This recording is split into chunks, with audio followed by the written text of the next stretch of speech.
ये टीएमटी क्या होता है और why doctor suggest ECG for the heart health? ECG से हम हार्ट की बहुत सारी बीमारियां डिटेक्ट कर सकते हैं।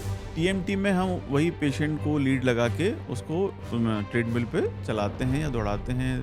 तो उससे क्या करते हैं हम कि हार्ट का स्पीड बढ़ाते हैं, रेट बढ़ाते हैं। बहुत फेमस स्टेंट बनाया था डॉक्टर अब्दुल कलाम साहब ने। जो इनोवेट किया था ये था कि आपका स्टेंट जो डाला जाएगा आपकी बॉडी में, वो उसकी कॉस्ट उन्होंने बहुत कम कर दी थी। पहले आपने यदि कभी सुना हो तो स्टेंट 1 लाख 1.5 लाख ऐसे 2 लाख तक के आते थे। अब 25,000 या 40,000 तक का उनका कॉस्ट आ गया है। ज़्यादा स्ट्रेनियस एक्सरसाइज के लिए जा रहे हैं, मोर देन अ स्ट्रेचिंग और मोर देन अ मॉडरेट एक्सरसाइज, तो उसके लिए आपको अपना एक रेगुलर कार्डियक चेकअप या फिटनेस जो ज़रूर करा लेना चाहिए। जब हम एक ही ऑयल को बार बार फ्राई करते हैं, बार बार उसमें चीज़ें तलते हैं, तो जितनी बार हम उसको फ्राई करते हैं या गर्म करते हैं, उसका जो क्वालिटी है वो ख़राब होती जाती है, उसमें ट्रांस फैटी एसिड्स बढ़ते जाते हैं। एंड सर, आजकल सुना जाता है हर 10 सेकंड में लोगों को हार्ट अटैक्स आ रहे हैं। महीने में कितनी डेथ्स हो रही हैं, राइट। और फिर उसको डिवाइड करें तो ऐसा फिगर आता है कि हर 10 सेकंड में कहीं ना कहीं पूरे इंडिया में एक डेथ जो है वो हार्ट अटैक की वजह से हो रही है। Hello everyone, welcome to TXP the extreme podcast. सबसे पहले प्लीज़ हमारे इस चैनल को फॉलो करें, सब्सक्राइब करें, हमारे क्लिप्स के चैनल को सब्सक्राइब करें, क्योंकि सारा डेटा जो हम आपके लिए गैदर कर रहे हैं, जो पॉडकास्ट कर रहे हैं, ये हमारी ऑडियंस के लिए है कि उस चीज़ों को आप फॉलो कर पाएँ, अपनी लाइफस्टाइल में कैरी कर पाएँ, जिससे वो आपकी लाइफस्टाइल को और ज़्यादा हेल्पफुल बनाएं। एंड आज का ये शो जो आपके लिए हमने बनाया है, ये आपके हार्ट की हेल्थ से रिलेटेड है, आपके दिल के बहुत करीब रहने वाला है, जिसमें हमारे साथ हैं interventional cardiologist doctor Akhilesh Jain sir, Apollo hospital से।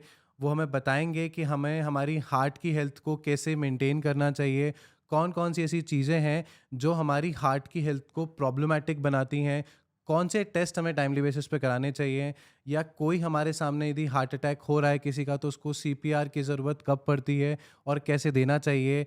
जानते हैं आज डॉक्टर अखिलेश जैन सर से।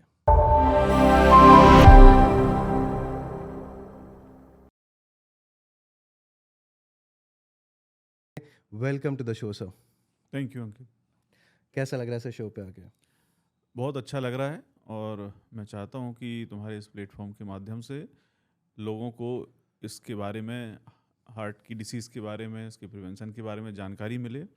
और जो ये डेडली डिसीज़ है जिसमें हम कई बार यंगस्टर्स या बहुत ही वर्किंग एज में कई बार हम लोगों को खो देते हैं, तो यदि हम एक भी जान बचा पाए तो ये हमारा पर्पस सॉल्व होगा।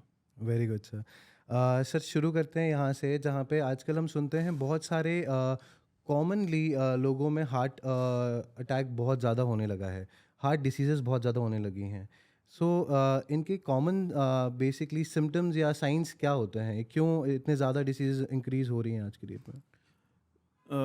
देखिए, इसमें दो पार्ट हैं आपके क्वेश्चन में।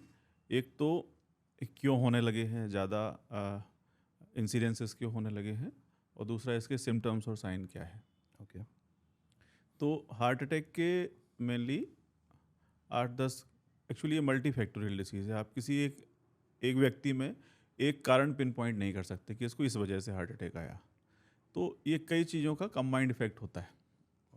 इसमें आपका जेनेटिक्स भी रहता है, इसमें आपका लाइफ स्टाइल भी रहता है, और इसमें बहुत सारे फैक्टर जो रहते हैं, यदि हम उनको इन्यूमरेट करें तो सबसे पहले high cholesterol, diabetes, blood pressure, smoking, okay. Obesity, lack of physical activity, और आपका जंक फूड या जिसको बोलते हैं डाइट। ओके।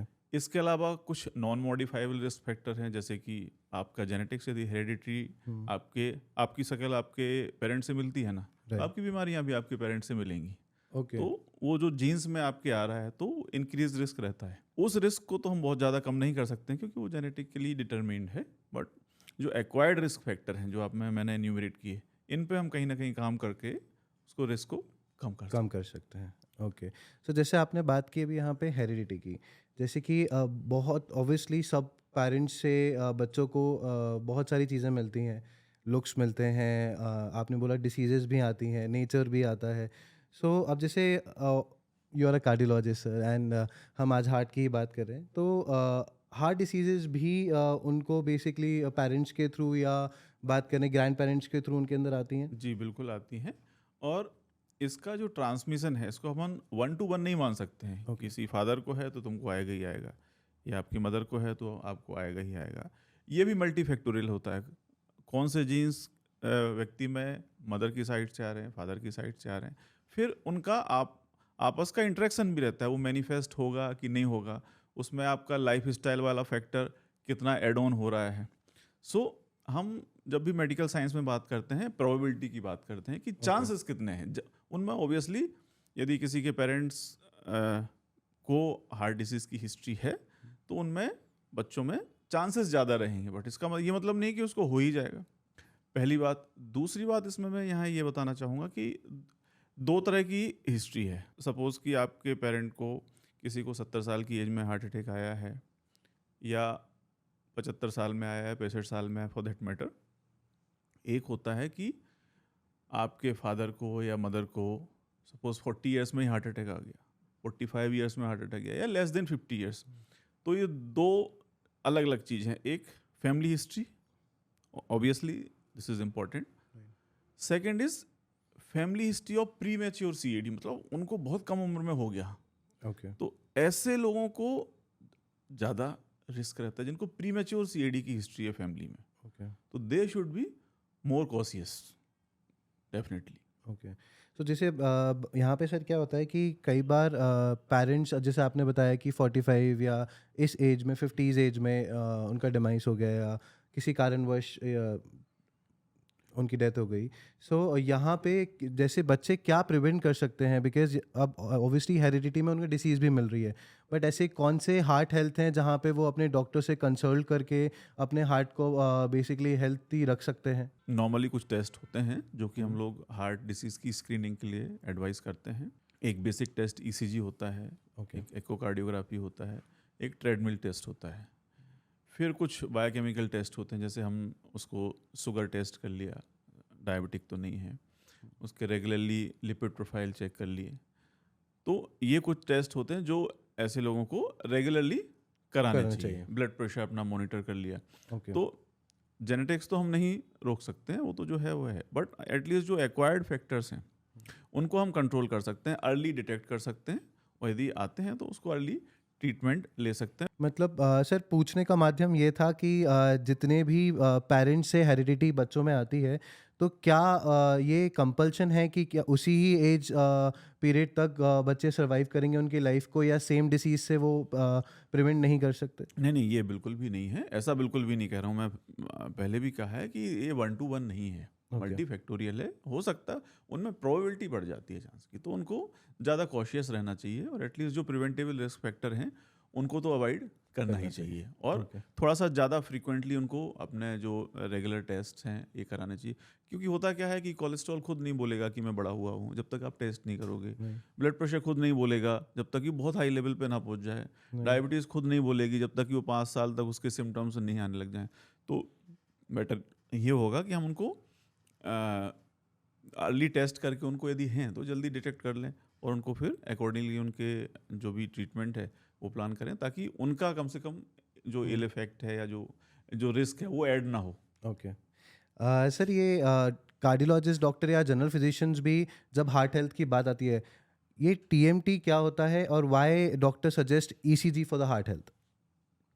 ECG से हम हार्ट की बहुत सारी बीमारियां डिटेक्ट कर सकते हैं, बट खासकर हार्ट डिसीज़ के लिए ये एक जब बेसलाइन किसी व्यक्ति को लिटा के हम लोग एक स्टेबल कंडीशन में जो ECG करते हैं वो एक नॉर्मल इलेक्ट्रोकार्डियोग्राम हो गया। TMT में हम वही पेशेंट को लीड लगा के उसको ट्रेडमिल पे चलाते हैं या दौड़ाते हैं। 3 मिनट, 6 मिनट, 9 मिनट ऐसी स्टेजेस उसकी होती हैं। ओके। तो उससे क्या करते हैं हम कि हार्ट का स्पीड बढ़ाते हैं, रेट बढ़ाते हैं। जब व्यक्ति दौड़ेगा तो उसका हार्ट का काम बढ़ेगा। राइट। तो सपोज रेस्टिंग स्टेज में वो हार्ट का रेट जो है 60 टू 100 पर मिनट या 70 टू 80 के आसपास होता है। जब वो दौड़ता है तो उसका हार्ट रेट बढ़ता है। हार्ट रेट बढ़ेगा, सपोज हार्ट 1 मिनट में 60 बार काम कर रहा है, उसमें 1 मिनट में 150 बार काम करेगा, तो उसकी ऑक्सीजन की रिक्वायरमेंट बढ़ती है। तो यदि उसको एग्जिस्टिंग ब्लॉकेज हैं आर्टरीज में, तो वो ब्लड की सप्लाई उतना नहीं पूरा कर पाएगा। तो जो ईसीजी आपकी रेस्टिंग नॉर्मल थी, बट यदि आपको ब्लॉकेज है तो वो टीएमटी में ईसीजी एबनॉर्मल हो जाएगा। ओके। तो उससे हम इस तरह पिक करते हैं कि कहीं इसको कोई एग्जिस्टिंग ब्लॉकेज तो नहीं है। नहीं है। यूजुअली सिग्निफिकेंट ब्लॉकेजेस जब होते हैं तो टीएमटी पॉजिटिव आता है। ओके। एंड सर, ये एंजियोग्राफी और एंजियोप्लास्टी में क्या डिफरेंस है? आजकल ये बहुत कॉमन सुनने में मिलता है डॉक्टर्स से। सो एंजियोग्राफी बेसिकली एक टेस्ट है और एंजियोप्लास्टी एक ट्रीटमेंट है। पहले तो ये अपने को डिफरेंस समझ में आना चाहिए। एंजियोग्राफी क्या है? हम एक एक्सेस लेते हैं आर्टरी का। सारी आर्टरी जाके अल्टीमेटली हार्ट से कनेक्टेड है। तो एक एक्सेस लेते हैं। पहले फ्यूमरल होता था, मतलब पैर की आर्टरी से एक्सेस लेते थे। अभी आजकल 99% रेडियल होने लगा, मतलब हार्ट की आर्टरी से एक्सेस लेते हैं। Okay. वहाँ एक सीथ पुट करते हैं, बहुत ही 6 फ्रेंच उसको बोलते हैं, या 5 फ्रेंच, मतलब hardly less than 2 millimetre width. उसके थ्रू हम एक कैथेटर एडवांस करते हैं जहाँ पे हार्ट की आर्टरीज जहाँ से निकलती हैं एओर्टा से। वहाँ पर पहुँच के हम उसमें 5 ml या डाई इंजेक्ट करते हैं। और उसका Okay. एक कैथलैब मशीन होती है, उस पर एक्सरे लेते हैं। बेसिकली मूविंग एक्सरे है। Okay. तो उससे पता चलता है कि कहीं आर्टरी में कोई ब्लॉकेज तो नहीं है। सो ये एंजियोग्राफी हो गया। It hardly takes 5 minutes. Invasive procedure तो है क्योंकि हम आर्टरी का एक्सेस ले रहे हैं, हार्ट तक पहुंच रहे हैं, but almost it is harmless sort of thing. Angioplasty means उसका ट्रीटमेंट। यदि ब्लॉकेज है तो उस ब्लॉकेज को जब हम बलून से या स्टेंट डाल के उसको ओपन जो करते हैं, उसको एंजियोप्लास्टी बोलते हैं। ओके सर, ये स्टेंट से मुझे याद आया, एक मतलब बहुत फेमस स्टेंट बनाया था डॉक्टर अब्दुल कलाम साहब ने। और ये क्या था? मतलब बेसिकली उन्होंने जो इनोवेट किया था ये था कि आपका स्टेंट जो डाला जाएगा आपकी बॉडी में, वो उसकी कॉस्ट उन्होंने बहुत कम कर दी थी। स्टेंट एक मेटल स्कैफोल्ड है, उसमें एक प्लेटफॉर्म होता है। फिर उसमें ड्रग ल्यूटिंग, आजकल जो ड्रग ल्यूटिंग स्टेंट्स आ गए, फर्स्ट जनरेशन बेयर मेटल थे, सिर्फ मेटल के स्टेंट थे। अब उसमें ड्रग ल्यूजन आ गया है। तो उसमें कुछ पॉलीमर्स रहते हैं जो कि ड्रग को होल्ड करने के होते हैं, और एक ड्रग रहता है। 3 कंपोनेंट रहते हैं। अब स्टेंट की जो क्वालिटी, स्टेंट का कंपोजिशन या जो बोलते हैं उसके डिज़ाइंस में बहुत इम्प्रूवमेंट आ गया है। First generation, second generation, third generation almost. तो तीनों चीज़ों में इम्प्रूवमेंट हुआ है। मेटल क्या यूज़ करते थे, उसका क्या थिकनेस था, उसमें इम्प्रूवमेंट आया है। क्या पॉलीमर यूज़ करते थे, उसमें इम्प्रूवमेंट आया है। ड्रग्स कौन कौन से यूज़ करते थे, उनमें इम्प्रूवमेंट आया है। There are many players, many companies who are making stands, many drugs, many designs, and मतलब उसके बाद एडवांसमेंट और आने लग गए। और आने लग गए। और जैसे जैसे वॉल्यूम बढ़ता है तो उसका कॉस्ट भी कम हो जाता है। तो आप पहले आपने यदि कभी सुना हो तो स्टेंट 1 लाख, 1.5 लाख, ऐसे 2 लाख तक के आते थे। अब 25,000 या 40,000 तक का उनका कॉस्ट आ गया है। ओके। एंड सर, जैसे एक डिफरेंस हमें समझना था, कार्डियक अरेस्ट और हार्ट अटैक में क्या डिफरेंस है?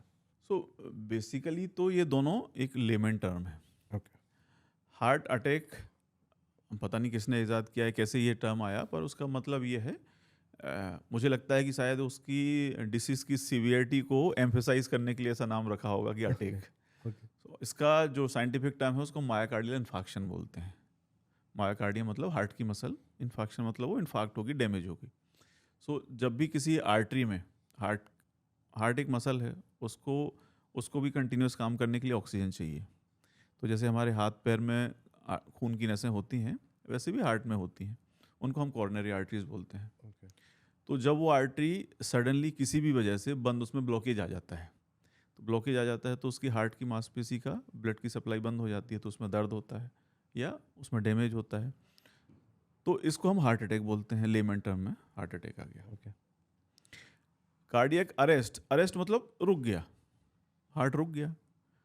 हार्ट रुका तो आदमी गया।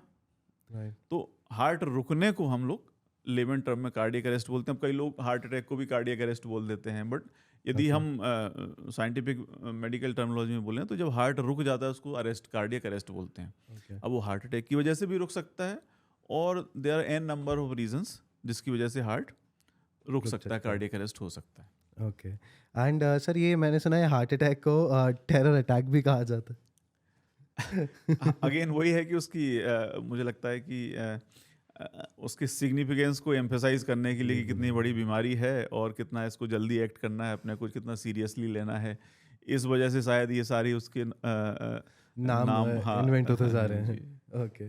एंड सर आज की डेट में जिम्स में हम देखते हैं जो बहुत एक्सरसाइज करते हैं, बहुत फिटनेस फ्रीक हैं, एंड उन्हें बहुत हार्ट अटैक्स हो रहे हैं आज की डेट में। जिम्स में बहुत सारे वीडियोस वायरल हो जाते हैं कि एक्सरसाइज कर रहे थे, ट्रेडमिल पे वॉक कर रहे थे, सडन कार्डियक अरेस्ट आ रहा है एंड देयर। एक्चुअली अब इसको मैं दो तरह से देखता हूँ। ओके। एक तो ऐसा कि अब लोग ज़्यादा फिटनेस फ्रीक हो गए हैं तो ज़्यादा बहुत सारे जिम्स खुल गए हैं, ज़्यादा लोग जा रहे हैं, उसमें नंबर्स बढ़ रहे हैं, लोग ज़्यादा कर रहे हैं। दूसरा है कि because of presence of CCTV cameras और मोबाइल कैमराज, इसकी रिपोर्टिंग बढ़ गई है। हो सकता है ये इंसिडेंट्स पहले भी होते हों, वो रिपोर्ट नहीं होते थे, रिकॉर्ड नहीं होते थे, अब रिपोर्ट होने लगे हैं। अब यदि इसके अपन रीज़न पे आइडियोलॉजी पे आएँ तो ऐसा नहीं है कि बहुत ज़्यादा इंसिडेंसेस हैं ऐसे। वो एक चल जाता है वीडियो तो वो वायरल हो जाता है, लोग देखते रहते हैं उसको, जबकि उसकी तुलना में हज़ारों लाखों करोड़ों लोग कर रहे हैं जिम, ऐसा नहीं होता है। हाँ, ये ज़रूर ध्यान रखना है कि जब भी आप ज़्यादा स्ट्रेनियस एक्सरसाइज के लिए जा रहे हैं, मोर देन अ स्ट्रेचिंग और मोर देन अ मॉडरेट एक्सरसाइज, तो उसके लिए आपको अपना एक रेगुलर कार्डियक चेकअप या फिटनेस जो ज़रूर करा लेना चाहिए। और एक्सरसाइज को मैं बोलूँगा कि मॉडरेट ही रखें तो ज़्यादा अच्छा है एक Okay. लेवल पे। जब आप एक सेडेंटरी व्यक्ति से जब हम एक्सरसाइज करने लगते हैं तो एक moderate exercise is beneficial right. Rather than a sedentary person. Okay. But जब आप उसको बहुत एक्सेसिव लेवल पे ले जाते हैं तो somehow it may be deleterious also, okay. मतलब वो नुकसानदायक भी हो सकता है। तो एक मॉडरेशन में रखें। वो मॉडरेशन सबके लिए, मॉडरेशन का लेवल थोड़ा डिफरेंट हो सकता है, okay. But exercise in moderation is good. Good. Okay. And जैसे आज की डेट में जिम्स में बहुत ज़्यादा प्रोटीन्स का इंटेक बढ़ गया है, क्रिएटिन्स का इंटेक बढ़ गया है, और बहुत सारे सप्लीमेंट्स आ गए हैं। सो कहीं ना कहीं क्या ये हमारे हार्ट की हेल्थ को इम्पैक्ट करता है? अब निश्चित रूप से करता ही होगा, क्योंकि जो भी अननेचुरल है वो कहीं ना कहीं नुकसान तो करेगा। एंड सर ये आजकल ये बड़ा मिथ है लोगों में और मिसकंसेप्शन है कि हमारी जो एज है वो बहुत कम होती जा रही है because of fast food intake. बोल सकते हैं फूड का जो इंटेक है बहुत ज़्यादा हम बाहर का खाने लगे हैं, जिसके कारण से हमारी हार्ट हेल्थ बहुत इम्पैक्ट करती है। एज लाइफ एक्सपेक्टेंसी कम होती जा रही है ऐसा तो नहीं है, क्योंकि लाइफ एक्सपेक्टेंसी तो यदि एवरेज अपन कंट्री की देखें तो धीरे धीरे वो बढ़ ही रही है। इसका कैलकुलेशन एक मास पॉपुलेशन लेवल पे होता है लाइफ एक्सपेक्टेंसी का। तो इनिशियली जब इन्फेक्शियस डिसीज़ हुआ करती थी तो हज़ारों लोग, किसी जैसे अभी कोविड आया था, हज़ारों लोग उसमें चले गए। तो कोई 30 साल का चला गया, कोई 25 साल का चला गया, कोई 50 साल का गया। तो ऐसे पहले समय में हैजा होता था, चेचक होते थे, इनसे मास जो है, तो उससे एक जो एवरेज एज लाइफ एक्सपेक्टेंसी वो बहुत कम थी। अब धीरे धीरे हमने इन्फेक्शियस डिसीज़ पे बिकॉज ऑफ एंटीबायोटिक्स कंट्रोल कर लिया है। सो नाउ अब जो पेंडेमिक है वो ये क्रोनिक डिसीज़ का है। ओके। इनको नॉन कम्युनिकेबल डिसीज़ बोलते हैं, जैसे कि blood pressure, hypertension, diabetes, obesity and obviously cardiac diseases. Okay. तो ये तो ज़रूर है, देखने में आ रहा है कि जो relatively age of heart attack है, एमआई है, वो कम हो रही है। और ख़ासकर इंडिया में कम एज के लोग हार्ट अटैक के साथ आ रहे हैं। अब इसमें कंट्रीब्यूशन जैसा मैंने बोला मल्टी फैक्टोरियल है। तो अब सपोज अपन जेनेटिक्स को एक स्टैटिक मान लेंगे, जेनेटिक्स पहले से वही चली आ रही है, जीन्स तो हर पीढ़ी में तो नहीं बदल रहे हैं, जेनेटिक्स वही चला आ रहा है। तो कहीं ना कहीं जो एक्वायर्ड फैक्टर्स हैं वो काम कर रहे हैं, वो इसकी रिस्क को बढ़ा रहे हैं। Okay. जैसे कि स्मोकिंग, जैसे कि सेडेंट्री लाइफ स्टाइल, जैसे कि आपका ओबेसिटी, जैसे कि आपका खान पान पे बिल्कुल भी कंट्रोल नहीं रहना। सर आज की डेट में जैसे बहुत ज़्यादा तला गला खाते हैं, फ्रेंच फ्राइज़ बहुत खाते हैं, एंड बहुत ज़्यादा कंजम्पशन चिप्स का या बच्चों में टीनेज में बहुत ज़्यादा बढ़ता जा रहा है। क्या ये बहुत ज़्यादा इम्पैक्ट करता है हार्ट की हेल्थ को? बिल्कुल इम्पेक्ट करता है। एक तो क्वालिटी ऑफ ऑयल हम डिसाइड नहीं करते हैं, जो बनाता है वो डिसाइड करता है। कि वो कैसी क्वालिटी का ऑयल यूज़ कर रहा है। फिर क्या होता है कि जब हम एक ही ऑयल को बार बार फ्राई करते हैं, बार बार उसमें चीज़ें तलते हैं, तो जितनी बार हम उसको फ्राई करते हैं या गर्म करते हैं, उसका जो क्वालिटी है वो ख़राब होती जाती है, उसमें ट्रांस फैटी एसिड्स बढ़ते जाते हैं। सो ऐसा ही ऑयल हमारे लिए नुकसानदायक है, पर उसको जितनी बार हम ज़्यादा उबालते हैं, जितने ज़्यादा उसमें ट्रांस फैटी एसिड्स बनते हैं, वो उतना ज़्यादा डेंजरस होता जाता है। इसलिए हम डॉक्टर लोग बोलते हैं कि भाई यदि आपको कुछ फ्राइड चीज़ खानी ही है तो वो घर की खाइए, एक बार के ऑयल को उसको यूज़ करके फिर उसको डिस्कार्ड कर दीजिए। तो वो है तो नुकसानदायक वो भी, पर जो आप बाजार का खाते हैं उससे कई गुना कम कम हो जाता है। नुकसानदायक। तो आपके कहने का मतलब है यदि हम कोई भी फ्राइड चीज़ खा रहे हैं तो एक ही बार हम उसको तेल को यूज़ करें। एग्जैक्टली ऑयल को मल्टीपल टाइम हम उसको फ्राई ना करें। ओके। एंड सर ये बेसिकली चीज़ें हार्ट हेल्थ की यदि हम बात करें तो बच्चों में भी आज के डेट में बहुत बढ़ती जा रही है। And recently we have seen one incident in Gujarat जहाँ पे एक 8 साल की बच्चे को हार्ट अटैक आ गया। हमने जो हार्ट अटैक अभी देखे हैं, मैं पर्सनली बोलूँ तो मैंने 21 ईयर्स ऑफ एज में देखा है, जिसका हमने ट्रीटमेंट किया है। जो आप 8 साल का इंसिडेंस बता रहे हैं, इसमें कहीं ना कहीं कुछ कॉन्जेनाइटल हार्ट डिसीज़ होती हैं, वो एक अलग चैप्टर है, अलग ग्रुप ऑफ डिसीजेज है हार्ट की, ओके। जिसमें कि बाय बर्थ हार्ट में कुछ एबनॉर्मलिटी, हार्ट की स्ट्रक्चर में कुछ एबनॉर्मलिटी होती है, हार्ट की मसल में, हार्ट के जो पार्टीशंस रहते हैं उनमें, हार्ट के जो वेल्व्स रहते हैं। तो यूजुअली जो बच्चों में डेथ्स होती हैं कार्डियक, आप जो 8 साल का कोट कर रहे हैं या for that matter less than 15 years आप मान लें, तो वो कॉन्जेनाइटल हार्ट डिसीज़ की वजह से है। मुझे Okay. लगता है कि that should not be labelled as heart attack. Okay. यदि वो हार्ट अटैक है भी तो भी वो किसी कॉन्जेनाइटल डिसीज़ की वजह से होगा, ना कि जो नॉर्मल फिनोमेना है, जो कोलेस्ट्रॉल डिपोजिशन वाला या जो हार्ट में ऑक्लूजन वाला वो। ओके। एंड सर आजकल सुना जाता है हर 10 सेकंड में लोगों को हार्ट अटैक्स आ रहे हैं। नहीं, वो उसको इस तरह से है कि यदि हम टोटल मॉर्टेलिटी इंडिया की लें कि महीने में कितनी डेथ्स हो रही हैं, राइट। और फिर उसको डिवाइड करें, तो ऐसा फिगर आता है कि हर 10 सेकंड में कहीं ना कहीं पूरे इंडिया में एक डेथ जो है वो हार्ट अटैक की वजह से हो रही है। सो ये जो इतनी डेथ्स हो रही हैं उसको प्रिवेंट कैसे किया जाए सर? अच्छा क्वेश्चन है, और मुझे लगता है कि ये जो हार्ट अटैक की डेथ्स हैं, इनने सारे और जो कॉजेज़ हैं डेथ के, उसको सरपास कर दिया है, वो नंबर 1 हो गया है। गवर्नमेंट को, सोशल ऑर्गेनाइजेशंस को, डॉक्टर्स को, हॉस्पिटल्स को इस पे काम करना चाहिए, इस पे अवेयरनेस बढ़ाना चाहिए कि कैसे हम इसको प्रिवेंट कर सकते हैं, मिनिमाइज़ कर सकते हैं। 100% रोक तो नहीं सकते, पर इसको मिनिमाइज़ कैसे कर सकते हैं। तो जो मेरी समझ है, मुझे समझ में आता है कि सबसे इम्पॉर्टेंट इसमें पार्ट है जो कि कोई नहीं बोलता, क्योंकि कोई नहीं बोलता, हर आदमी फोकस करता है ये नहीं खाओ, ये खाओ, ये नहीं करो, ये नहीं करो, ऐसे करो। सबसे इम्पॉर्टेंट पार्ट है कि पब्लिक को एजुकेट करना है कि वो सिम्टम्स को आइडेंटिफाई करना सीखें। ओके। एक होता है कि ट्रीटमेंट में डिले कितना है, आप पेशेंट को सिम्टम हुए और पेशेंट को ट्रीटमेंट डेफिनेटिव मिला, उसका जो डिले है यदि हम उसको डिवाइड करें तो सबसे पहला डिले पेशेंट के पार्ट पे होता है। ओके। वो सिम्टम को रिकॉग्नाइज ही नहीं कर पाता कि उसको हार्ट अटैक है, वो काफ़ी देर तक तो गैस समझता रहता है, एसिडिटी समझता रहता है, पहला पार्ट। फिर वो दूसरा उसने किसी को बताया तो उसने कहा कुछ नहीं यार, तू गैस की गोली ले ले, तो दूसरे वाले के पार्ट पे, या घर, ओबियसली यदि ऑफिस में है तो अपने कलीग को बताएगा, घर में है तो अपने फैमिली मेम्बर को बताएगा, तो दूसरा उसके पार्ट पे बताएगा कुछ नहीं यार, थोड़ा सा ज़्यादा खा लिया होगा, कुछ तूने तेल वाला खा लिया होगा, या कुछ ड्रिंक कर लिया होगा, तो वो इग्नोर करता है। ओके। फिर आता है हॉस्पिटल का पार्ट, जब वो डिसाइड करता है कि नहीं यार अब तो बहुत ज़्यादा हो रहा है, ये हॉस्पिटल चलना पड़ेगा, सिचुएशन ज़्यादा सीवियर होती ज़्यादा हो रही है। तो जब हॉस्पिटल जाता है, फिर वहाँ से हॉस्पिटल की जिम्मेदारी आती है कि वो उसकी क्विकली एक ऐसा प्रोटोकॉल बनाए कि जो चेस्ट पेन के पेशेंट्स आ रहे हैं उनको बिल्कुल रेड, जो बोलते हैं ना, ग्रीन कॉरिडोर देके सबसे पहले उनका ईसीजी करे, और यदि उसमें कुछ खराबी आ रही है तो उसका बहुत कम समय में या समय वेस्ट ना करते हुए उसका जल्दी, क्योंकि हम लोग हार्ट के ट्रीटमेंट में बोलते हैं कि टाइम इज़ मसल, जितनी जल्दी हम उसके लिए ट्रीटमेंट प्रोवाइड कराएंगे आर्टरी जो ब्लॉक्ड है उसको खोलेंगे, उतनी उसका सर्वाइवल के चांसेस ज़्यादा बढ़ है। जाएंगे।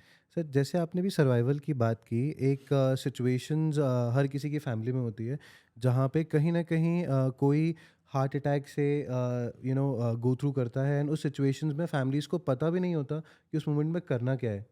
एंड बहुत लोगों ने सुना है कि सीपीआर दे देना चाहिए इंस्टेंट मोमेंट पे। सो ऐसी सिचुएशन में क्या किया जाए? सो ये बहुत अच्छा क्वेश्चन है, और इसमें मैं कहना चाहूँगा कि जैसे मैं बोला, सबसे पहले तो आइडेंटिफिकेशन है।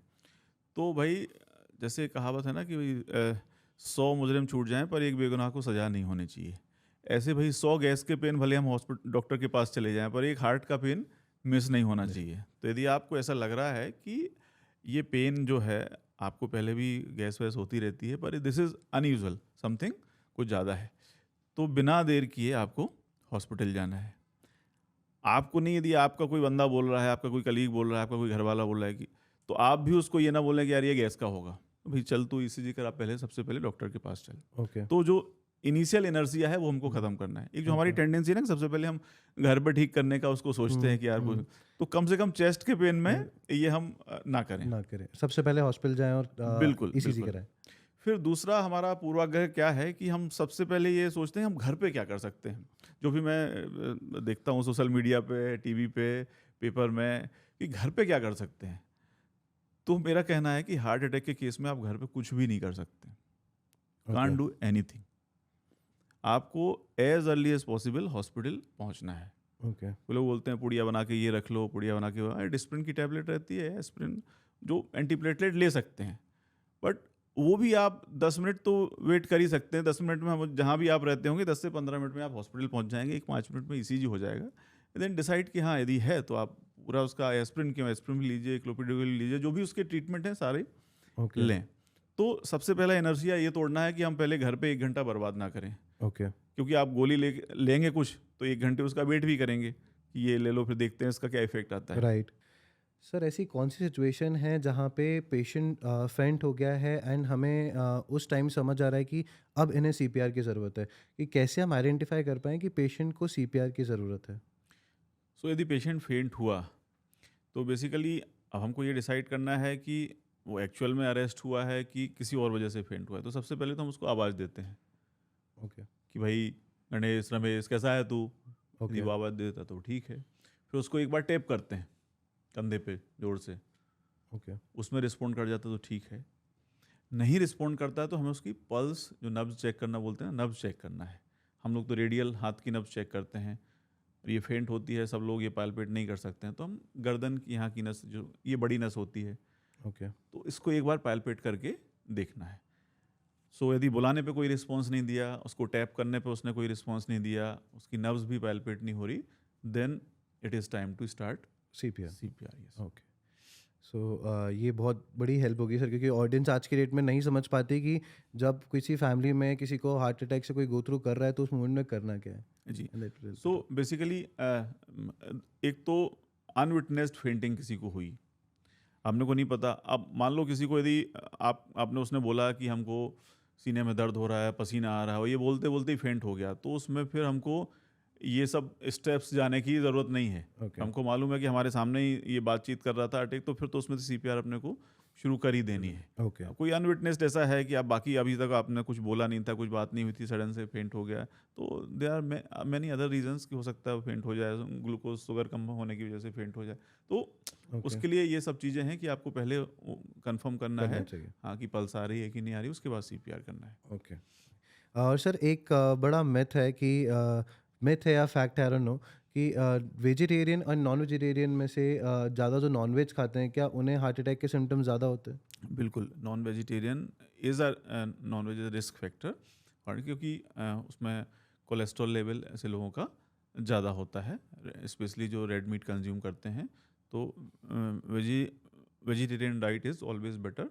जो भी आप डाइट पिरामिड देखेंगे या डाइट एडवाइजेस देखेंगे for prevention of heart disease, not for heart disease और मैनी अदर डिसीज, तो उसमें vegetarian diets does better than non vegetarian. Okay. तो कहीं ना कहीं नॉन वेज आपकी हार्ट हेल्थ को इम्पैक्ट करता है। डेफिनेटली, बिल्कुल। ओके। ऑलराइट। एंड सर आज की डेट में जो हम बात करते हैं कि वुमेन्स में सबसे ज़्यादा हार्ट अटैक के इश्यूज उनके पीसीओएस को लेके या किसी मेजर सर्जरीज के बाद उन्हें सिम्टम्स ज़्यादा देखने को मिलते हैं? जो कॉमन अंडरस्टैंडिंग है या जो गाइडलाइन है या जो लिटरेचर वो कहता है कि फीमेल्स में हार्ट अटैक के इंसिडेंसेस मेल से कम होते हैं, ये बिल्कुल सही है। बट ये जो डिफरेंस है इंसिडेंस का या उनमें प्रोबेबिलिटी का, ये उनके मेनोपॉज के बाद जो है ख़त्म हो जाता है धीरे धीरे। सो बेसिकली जो मेनोपॉज के पहले जो उनके एस्ट्रोजन या हार्मोन्स जो रहते हैं, they provide some sort of protection from heart attack in womens, but it is not an absolute term. Again, there are females in their 30s or 40s who suffered heart attack, but हम जब overall incidences देखते हैं, compare करते हैं, तो they are lesser than Men. males. Yes. Okay sir, मेरी एक friend है जिसकी ओवरी सर्जरीज हुई थी एंड उसके बाद उन्होंने बहुत रिसर्च किया and she got to know कि सर्जरी के बाद उनके सिम्टम्स ऑफ हार्ट अटैक के चांसेस बढ़ जाते हैं। हाँ, सो यदि ओफेरेक्टोमी जिसको ओवरीज निकाल दी, तो ये जो फीमेल्स हार्मोन रहते हैं एस्ट्रोजन प्रोजेस्टेरोन वगैरह, they are secreted from there only. So यदि वो प्रोटेक्शन तो ख़त्म हो गया ना, आपने यदि जो फीमेल हार्मोन का सिस्टम है उसको रिमूव कर दिया, तो somehow that protection will and. Okay, तो उसमें चांसेस ज़्यादा बढ़ चांसेस जाते बिल्कुल धीरे धीरे बढ़ने लगेंगे। हैं एंड उसको कैसे प्रिवेंट किया जा सकता है? Then the other risk factors are same for Okay. male and female. Yeah, Okay. so other risk factors are same. Okay and sir, एक दो चीज़ें और हैं, जैसे कि आज की डेट में बोला जाता है कि ज़्यादा एक्सरसाइज, जो हमने अभी बात की थी, बहुत बहुत एक्सरसाइज करने के बाद भी इम्पैक्ट बढ़ जाता है आपके हार्ट अटैक होने का, बिकॉज आपकी हार्ट रेट बहुत ऊपर नीचे हो जाती है। एंड जो आज की डेट में फिटनेस बोल सकते हैं, सेलिब्रिटीज़ हैं जो एक्सेसिव एक्सरसाइज करते हैं, एब्स बनाते हैं, जिम करते हैं, तो वो कैसे अपनी हार्ट हेल्थ को प्रिवेंट करके रख सकते हैं? सो एक्सरसाइज करना बुरा नहीं है, एक लिमिट तक तो एक्सरसाइज इज़ बेनिफिशियल। हम लोग रिकमेंड ही करते हैं कि आपको सेडेंटरी लाइफ स्टाइल नहीं, एक्सरसाइज करना है बॉडी को फिट रखने के लिए, कार्डियक फिटनेस के लिए भी और बाकी मस्कुलोस्केलेटल फिटनेस के लिए भी एक्सरसाइज ज़रूरी है। बट जैसे मैंने कहा कि extreme is always bad, extreme of anything is bad. So एक एक्सट्रीम लेवल तक ना जाएं, उसको मॉडरेशन में रखें। Exercise moderation is can be different from it can vary from person to person, but इसको मॉडरेशन में रखेंगे तो हार्ट का जो रिस्क जो एक्सरसाइज से है वो उसका बेनिफिशियल इफेक्ट आपको मिलेगा। Okay and sir, heart treatments की बात आती है, तो ऐसे कौन से हार्ट के ट्रीटमेंट्स हैं जो बेसिकली आज के डेट में डॉक्टर्स फॉलो करते हैं ऑन अदर वेज? सी सो दो पार्ट हैं इसके। एक तो प्रिवेंशन हो गया है ना, तो हम जो रेगुलर चेकअप से रिस्क फैक्टर आइडेंटिफाई करते हैं। यदि किसी का कोलेस्ट्रॉल ज़्यादा है, किसी का शुगर ज़्यादा है, किसी का ब्लड प्रेशर ज़्यादा है, तो उसके लिए लाइफ स्टाइल मॉडिफिकेशन हम एडवाइस करते हैं। फिर यदि ज़रूरत होती है तो मेडिसिन उसके लिए एडवाइस करते हैं। ओके अब सपोज़ किसी को हार्ट अटैक आ ही गया, जैसे हमने चर्चा की कि सीने में दर्द हुआ, आप तुरंत हॉस्पिटल पहुंचिए, आपने ईसीजी कराया, अब आपका डॉक्टर बोलता है कि आपको हार्ट अटैक है। अब हार्ट अटैक है, इसका मतलब हार्ट की आपकी एक आर्टरी में ब्लड का सप्लाई बंद हो गया है। अब उसका ट्रीटमेंट क्या है? कॉमन सेंस कहता है कि वो ब्लड की सप्लाई जितनी जल्दी आप उसको रीस्टार्ट करेंगे फ्लो, उतना बेनिफिट होगा, उतना आपको जो खतरा है वो कम होगा। तो वो ब्लड सप्लाई चालू करने के लिए, शुरू करने के लिए दो तरह के ट्रीटमेंट हैं। एक वो क्लॉट खोलने के लिए दवा देते हैं, इसको थ्रोम्बोलिसिस बोलते हैं। ओके और एक जो लेटेस्ट अब गोल्ड स्टैंडर्ड माना जाता है कि उसी समय जब हार्ट अटैक आया है, हार्ट की आर्टरी बंद है, उसको एंजियोग्राफी करके आइडेंटिफाई करें कौन सी आर्टरी में ब्लॉकेज है और उसको एंजियोप्लास्टी करके खोल दें। उसको आज की डेट में इंटरनेशनली गोल्ड स्टैंडर्ड ट्रीटमेंट माना जाता है। ओके चूँकि जो थ्रोम्बोलिसिस या थक्का खोलने वाला दवा देती हैं, जो बेस्ट से बेस्ट मेडिसिन है अभी अवेलेबल, उसका भी जो एफिशिएंसी है, एफिकेसी रेट है 70% के आसपास है। मतलब यदि 10 लोगों को हम वो इंजेक्शन लगाते हैं तो चांसेस हैं कि 3 लोगों में वो उससे आर्टरी ना खुले, 7 लोगों में खुल जाए, 3 लोगों में नहीं खुले। ओके तो यदि जहाँ पे एंजियोप्लास्टी या प्राइमरी एंजियोप्लास्टी जो बोलते हैं हार्ट अटैक के दौरान एंजियोप्लास्टी, उसकी फैसिलिटी अवेलेबल नहीं है, तो ऑब्वियसली जो थक्का खोलने वाला इंजेक्शन है वो गोल्ड स्टैंडर्ड होता है कि उसको अपने को लगाना है। इसके अलावा और एसेसरी मेडिसिन होते हैं, जैसे जो आप पाउच वाली दवा बोलते हैं कि एक डिस्प्रिन की टैबलेट खा लें, क्लोपिडोग्रेल खा लें, स्टेटिन्स रहते हैं, वो तो हम लोग रूटीनली उसमें देते ही हैं। हैं खून पतला करने वाली दवा जिसको हेपेरिन बोलते हैं या लो मोलिकुलर वेट हेपेरिन बोलते हैं, वो देते हैं। So this is all set protocol. So but इस चीज़ में हमको ये ध्यान रखना है कि समय ज़्यादा वेस्ट नहीं करना है, ना ही पेशेंट के लेवल पे कि घर में हम सोच रहे हैं कि आएँ जाएँ कि नहीं जाएँ, गैस की दवा ले लें, जब ज़्यादा ही दिक्कत हो जाए तब हम अस्पताल पहुँचते हैं। और दूसरा हॉस्पिटल के लेवल पे यदि ऐसा कोई patient chest pain, dedicated chest pain corridor होना चाहिए कि चेस्ट पेन के साथ कोई आ रहा तो 5 मिनट के अंदर उसका ईसीजी हो जाना चाहिए। ओके, और उसके बाद यदि उसमें नॉर्मल है तो ठीक है, उसको हम आप आराम से इन्वेस्टिगेट कर सकते हैं। बट यदि उसमें आ रहा है हार्ट अटैक तो उसको बिल्कुल प्रायोरिटी पे लेकर उसका ट्रीटमेंट करना चाहिए। ओके। एंड सर ये हार्ट ब्लॉकेज क्या होता है? सो एक तो जो अपन डिस्कस कर रहे हैं अटैक में जो हार्ट की आर्टरी ब्लॉक हो जाती है, तो एक कॉमन टर्म में तो हार्ट ब्लॉकेज उसी को बोलते हैं।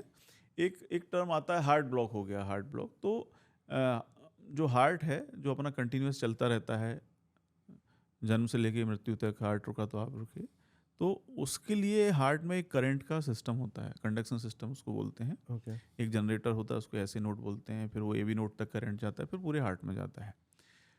तो जब वो करंट की केबल्स में कोई प्रॉब्लम आ जाती है या उनमें एबनॉर्मलिटी आ जाती है, प्रॉपर वो करंट को कंडक्ट नहीं कर पाते हैं, तो उसको भी हम लोग हार्ट ब्लॉक बोलते हैं साइंटिफिक लैंग्वेज में। ओके, तो कई बार हम उससे इसको कंफ्यूज ना हो, that is different. Current problem है हार्ट का, वो भी डेंजरस होता है, और ये हार्ट की आर्टरी में जो ब्लॉकेज होता है इसको भी एक लेमन टर्म में ब्लॉकेज बोलते हैं। एंड सर ये बाईपास सर्जरी क्या होती है and why it is needed? So bypass surgery भी एक तरीका है जो अपनी हार्ट की आर्टरीज में जो ब्लॉकेजेस आते हैं उनको ठीक करेक्ट करने के लिए। तो बाईपास जैसे नाम है, एंजियोप्लास्टी में तो हम जो ब्लॉकेज है उसी को ठीक कर देते हैं, उसी को क्लियर कर देते हैं, तो एंजियोप्लास्टी हो गया। और कई बार ब्लॉकेजेस इतने ज़्यादा होते हैं और ऐसी जगह होते हैं, इस तरह के होते हैं कि उसमें स्टेंट से, एंजियोप्लास्टी से उसको क्लियर करना पॉसिबल नहीं होता है। तो ऐसे केस में हम वो बाईपास कर देते हैं उस ब्लॉकेज को, उसके पहले से आर्टरी को कनेक्ट करके उसके बाद तक एक कंड्यूट लगा देते हैं, जो कि यूजुअली हमारी आर्टरी या वेन ही होती है हमारे शरीर की। ओके, तो उसको हम बाईपास सर्जरी बोलते हैं। ओके। यानी इसकी कब ज़रूरत पड़ती है सर, जब बेसिकली आपका वो ब्लॉकेज निकल नहीं सकता उस एंजियोग्राफी जब एंजियोप्लास्टी हाँ, से? एंजियोप्लास्टी प्रोसीजर से यदि ब्लॉकेज नहीं निकल सकता है, नहीं क्लियर हो सकता है, या कम्प्लीटली या मल्टीपल ब्लॉकेजेस हैं जिसमें कि उतने स्टेंट लगाना पॉसिबल नहीं है उतनी जगह, ऐसे केसेस में हम लोग बाईपास रिकमेंड करते हैं। ओके। एंड सर ये हमारी ऑडियंस के लिए ऐसे कोई 5 फूड टिप्स बताइए जो बेसिकली हार्ट हेल्थ के लिए अच्छे होते हैं। सो मैं इन चीज़ों में भरोसा नहीं करता कि 2 ऐसी चीज़ें खा लीजिए, 5 ऐसी चीज़ें छोड़ दीजिए, बट एक कॉमन अंडरस्टैंडिंग होनी चाहिए कि आप क्या खा रहे हैं। तो जब भी आप कुछ खाते हैं, आपने ये देखना है उसमें कि इसमें ऑयल कितना है और शुगर कितनी है। ओके, तो ऐसी चीज़ों को अवॉइड करना है जिसमें ज़्यादा ऑयल हो और ज़्यादा शुगर हो।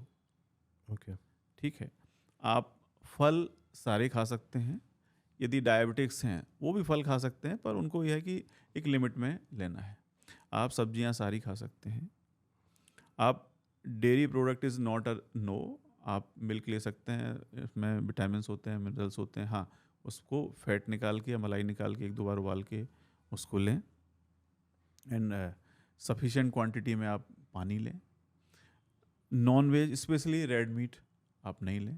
तो ओके, ये मेरी तरफ से 5 टिप्स हैं ओके, जो कि आप डाइट में चेंज कर सकते हैं अपना। और स्मॉल फ्रिक्वेंट मील्स लें, ओके, एक बार में ज़्यादा ना खाएं, उसको ब्रेक करके खाएं, ज़्यादा बार खाएं, थोड़ा थोड़ा खाएं। ओके, और जितना पॉसिबल हो, चूँकि आज की भागा दौड़ी की लाइफ में या ऑलमोस्ट हर आदमी वर्किंग है, घर से बाहर जाके काम कर रहा है, तो हम ट्राई करें कि ज़्यादा से ज़्यादा हम होम कुक्ड फूड घर से खा के जाएँ, घर से लेके जाएँ, राइट, उसको प्रेफर करें। ओके। एंड सर आज की डेट में बहुत सुना जाता है कि हाइपरटेंशन, स्ट्रेस ज़्यादा लेने से हार्ट अटैक के सिम्टम्स बहुत ज़्यादा बढ़ जाते हैं।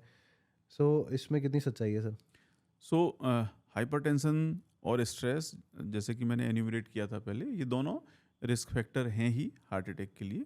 हाइपरटेंशन मतलब ज़्यादा ब्लड प्रेशर आपका, ये भी एक लाइफस्टाइल डिसीज़ है, क्रोनिक डिसीज़ है। और इसके भी कुछ इनिशियल बहुत ज़्यादा सिम्टम्स नहीं होते हैं, तो इसको हम रूटीन चेकअप से ही पिक कर सकते हैं और बहुत आसान है बीपी चेक कराना, ब्लड प्रेशर चेक कराना।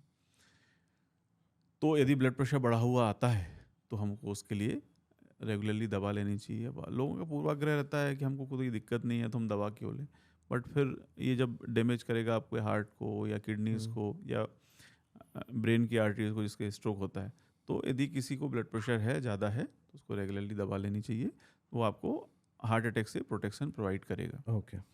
दूसरी बात, स्ट्रेस बहुत इम्पोर्टेंट है। मैं कहूँगा कि जो यंगस्टर्स में अभी जो अटैक की प्रॉब्लम हो रही है, जैसा आपको लग रहा है कि ज़्यादा केसेस आ रहे हैं, इसमें यदि मैं बोलूँ कि हेरिडिटी तो है ही, सेम है, वो तो सबके लिए सेम है, पहले भी थी अभी भी है। तो यदि जो इमर्जिंग रिस्क फैक्टर हैं या जो नए रिस्क फैक्टर हैं जिसकी वजह से यंगस्टर्स को अटैक आ रहे हैं, उसमें से मैं नंबर 1 स्ट्रेस रखूँगा और नंबर 2 स्मोकिंग रखूँगा और नंबर 3 ये जो फूड हैबिट्स हैं इनको रखूँगा। मतलब स्मोकिंग बहुत ज़्यादा इम्पैक्ट करती है स्मोकिंग आपकी बहुत heart ज़्यादा इम्पेक्ट करती है, स्ट्रेस बहुत ज़्यादा इम्पेक्ट करता है। health? Okay. And sir alcohol भी इम्पैक्ट करता है हार्ट हेल्थ को ज़्यादा? डेफिनेटली अल्कोहल के बारे में कहते हैं कि alcohol in moderation is good for health, but वो मॉडरेशन का अमाउंट किसी को मालूम है नहीं। ओके। सो वो बहुत ही मिनिमम अमाउंट है कि 30 ml, maximum 90 ml in a week. Okay. So nobody stick to that quantity. Okay. फिर अल्कोहल के साथ आप बहुत सारी चीज़ें ऐसी ले लेते हैं जो कि खुद ही इंजूरियस हैं। सो अल्कोहल को हम इसी कैटेगरी में रखें कि ये इंजूरियस है, क्योंकि उस क्वांटिटी पे कोई स्टिक नहीं करता है। फिर उसके साथ जो हम बहुत सारी चीज़ें और ले लेते हैं, खा पी लेते हैं, और निश्चित रूप से ज़्यादा मात्रा में तो अल्कोहल नुकसानदायक है ही हार्ट के लिए। ओके। एंड सर मास्टरबेशन क्या हार्ट हेल्थ के लिए हानिकारक है? नहीं, ऐसे कोई रिपोर्टिंग नहीं है, ऐसा कोई लिटरेचर नहीं है जिसमें इस तरह का कोई क्राइटेरिया हो कि इससे कुछ हार्ट हेल्थ को दिक्कत होती है। ओके। ये एक बेसिकली मिथ है जो लोग ये there is a myth, nothing to do with heart health. Sir एक क्वेश्चन था जिसमें मतलब बहुत बेसिक सा क्वेश्चन था, एंजाइना और हार्ट अटैक में क्या डिफरेंस है? सो बेसिकली हार्ट के दर्द को हम एंजाइना बोलते हैं। तो इसमें 2 कैटेगरी होती हैं, एक एक्यूट कोरोनरी सिंड्रोम या हार्ट अटैक जो अपन डिस्कस कर रहे हैं, एक होता है क्रोनिक स्टेबल एंजाइना। जैसे आप कोई व्यक्ति है, उसको लगता है कि वो यार 1 किलोमीटर तक चलता है, फिर उसको थोड़ा सा सीने में भारीपन आता है, डिस्कम्फर्ट होता है, ओके। और वो थोड़ा सा रुक जाता है, रेस्ट कर लेता है, तो वो ठीक हो जाता है। और ये रिप्रोड्यूसिबल है, मतलब कि हर बार जब वो उतना चलेगा तो उतने में उसको डिस्कम्फर्ट आएगा, ओके। और वो फिर रिलैक्स कर लेगा, रेस्ट कर लेगा, तो ठीक हो जाएगा। तो इसको हम लोग क्रोनिक स्टेबल एंजाइना बोलते हैं। मतलब कि एक फिक्स्ड ब्लॉकेज है, उसको जब उससे ज़्यादा रिक्वायरमेंट उसके हार्ट की होती है ऑक्सीजन के लिए, तो उसको दर्द होता है। ओके। और एक होता है हार्ट अटैक, मतलब कि अभी तक वो ठीक था, कोई दिक्कत नहीं थी, 1 किलोमीटर 2 किलोमीटर 4 किलोमीटर कुछ भी चल लेता था, उसको दिक्कत नहीं, पर अब उसको सडन से दर्द होने लग गया। अब उसको 10 कदम पे ही दर्द होने लग गया है, फॉर दैट मैटर 50 कदम पे दर्द होने लग गया, 500 मीटर पे दर्द होने लग गया। तो मतलब जो सडन एक होता है जो धीरे धीरे ब्लॉकेज डेवलप होता है, और एक होता है जो सडन डेवलप होता है। जो धीरे धीरे ब्लॉकेज डेवलप होता है उसमें अमूमन ऐसा रहता है कि हम कुछ दिन खून पतला करने वाली दवा और जो कोलेस्ट्रॉल कम करने वाली दवा, उसको लेके कुछ समय तक ट्राई कर सकते हैं उस ट्रीटमेंट को, जिसको medical management optimal medical therapy बोलते हैं। उससे कितना रिलीफ होता है। बट जो एक्यूट कोरोनरी सिंड्रोम या जो हार्ट अटैक है, जिसको सडन पेन डेवलप होता है, वो हार्ट अटैक है, और इसमें गाइडलाइन कहती हैं कि इमीडिएट ट्रीटमेंट की आवश्यकता होती है। ओके। अब इसमें कुछ लोग मिथ ऐसा फैलाते हैं कि यार ज़बरदस्ती एंजियोग्राफी कर देते हैं, ज़बरदस्ती एंजियोप्लास्टी कर देते हैं। तो एक हमारी कॉमन मैन की, या मैं खुद उसमें शामिल हूँ, कि टेंडेंसी रहती है कि भाई जब तक काम कम इन्वेजिव से चल जाए तब तक अच्छा है। ओके। बट गाइडलाइन ये कहती हैं कि यदि किसी को हार्ट अटैक हुआ है तो उस केस में उसको जल्दी से जल्दी एंजियोग्राफी करके देखना चाहिए कि ब्लॉकेज कहाँ है, कितना परसेंट है, और यदि सिग्निफिकेंट ब्लॉकेज है और गाइडलाइन के हिसाब से यदि उसमें स्टेंट डालने की या बाईपास करने की ज़रूरत है तो वो करना चाहिए। क्योंकि अगेन गाइडलाइन कहती हैं कि ऐसा करने से हार्ट अटैक के द्वारा जो जान जाने का खतरा होता है, जिसको मॉर्टेलिटी बोलते हैं, वो काफ़ी हद तक कम हो जाता है, बजाय इसके कि हम उसको ट्रीट ना करें और हम यही सब कि हमने ये खा लिया, वो खा लिया, वहाँ से ये जो बहुत सारे चीज़ें प्रचलित हैं ना, जो नॉन क्वालिफाइड लोग ये बताते हैं कि ऐसा कर लो, वैसा कर लो, इससे ठीक हो जाएगा। तो उन सब पे हमको ध्यान नहीं देना चाहिए। प्रॉपर गाइडलाइन बेस्ड ट्रीटमेंट आपके क्वालिफाइड डॉक्टर से लेना चाहिए। ओके, मतलब जो बेसिकली मिसकंसेप्शन इन चीज़ों के लिए बनाते हैं उनको फॉलो ना करें, डॉक्टर के रिकमेंडेशन पे ही जाएं। हाँ, मतलब लोग क्या करते हैं कि एक नेचुरल हिस्ट्री जो डिसीज़ की रहती है उसका एडवांटेज लेते हैं। उनको लगता है कि देखो, वो एक एग्जांपल देते हैं कि यार इनको भी हार्ट अटैक आया था, इनने तो एंजियोप्लास्टी भी नहीं कराई, इनने बाईपास भी नहीं कराया, एंजियोग्राफी भी नहीं कराई, तो बढ़िया चल रहे हैं 5 साल से। तो यदि मैं बोलूँ कि 100 लोगों को हार्ट अटैक हुआ, तो ये पूरा उसका प्रेजेंटेशन का स्पेक्ट्रम रहता है। उसमें से हो सकता है 100 में से 10 या 20 लोग तो घर से अस्पताल ही नहीं पहुंच पाते हैं, उनका तो पता ही नहीं चलता कि वो चले गए। और वो तो बताने के लिए रहे नहीं कि हमको अटैक आया था और हमने इलाज नहीं कराया इसलिए हम चले गए। कुछ लोग ऐसे होते हैं कि अस्पताल पहुंच जाते हैं।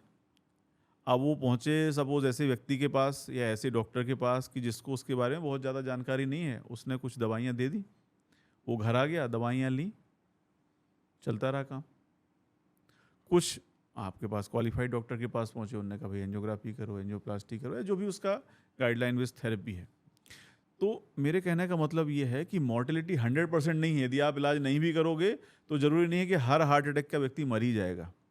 तो हम उन लोगों को देखते हैं कि जो जीवित हैं, जिनने नहीं लिया ट्रीटमेंट, तो पॉसिबल है कि नहीं कोई दिक्कत हो, बट यदि नहीं लेंगे तो चांसेस ज़्यादा रहेंगे। अगेन ये सारा चीज़ प्रोबेबिलिटी और रिस्क का है।